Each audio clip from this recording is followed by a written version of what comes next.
remember my mom as a gentlewoman. She was soft-spoken and loving and kind. She never seemed to be upset or fretful about anything. I recall 2 household moves with her, and I can't even remember seeing a box. This doesn't mean there weren't any, but there was just no fuss about any of it that might etch them in my memory. The first house I remember had gray siding and a big back porch. I used to play cowboys and Indians around that corral.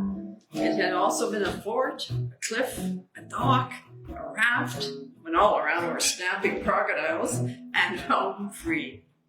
We moved from there to a bigger house my dad built right across the street. I packed my black doll.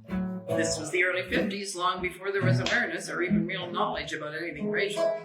I'm amazed now I had a black suit doll, but back then, she was just my doll.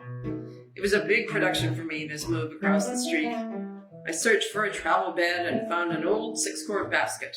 It was the kind you would bring peaches home in or cucumbers for making dill pickles. My doll could not just be carried across the street in my arms. She had to be properly put to bed in the travel bassinet, just like a real baby. I lined the basket with a beautiful little blue satin blanket, and I packed her and all the little clothes my mom had knit for her and moved her across the street. I was physically and emotionally worn out by the time this was accomplished, but Mom just seemed to take the whole move in stride. Our second move was to a totally different community.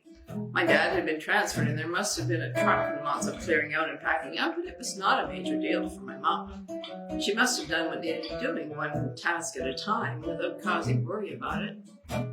According to Mom, there wasn't a problem in the world that couldn't be fixed by washing your face and brushing your hair.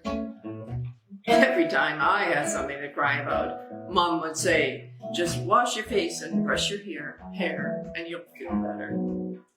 When I was in the wrong, her warning was, "Straighten up and fly right, chickadee."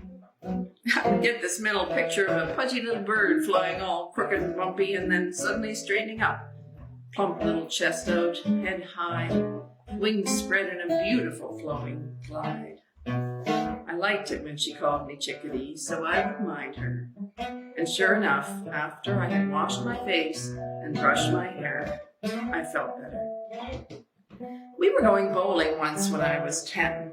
We had to drive to a town about 6 miles from home, as our little town had no bowling alley.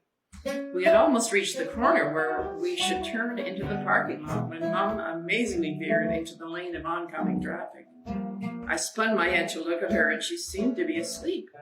She was slumped over toward the steering wheel while the car drove on, blasting horns and traffic swerving out of our way. I screamed.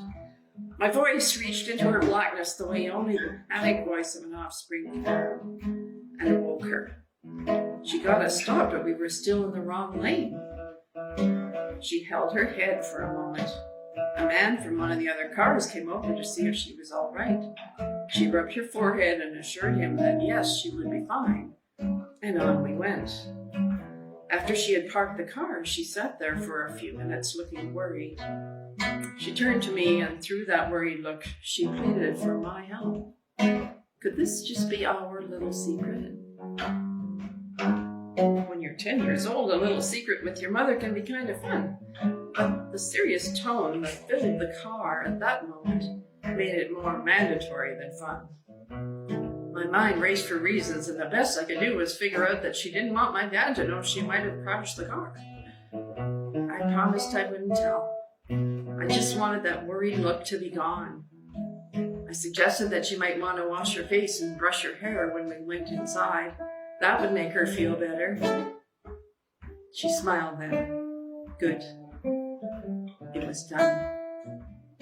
It was our little secret. And I kept it.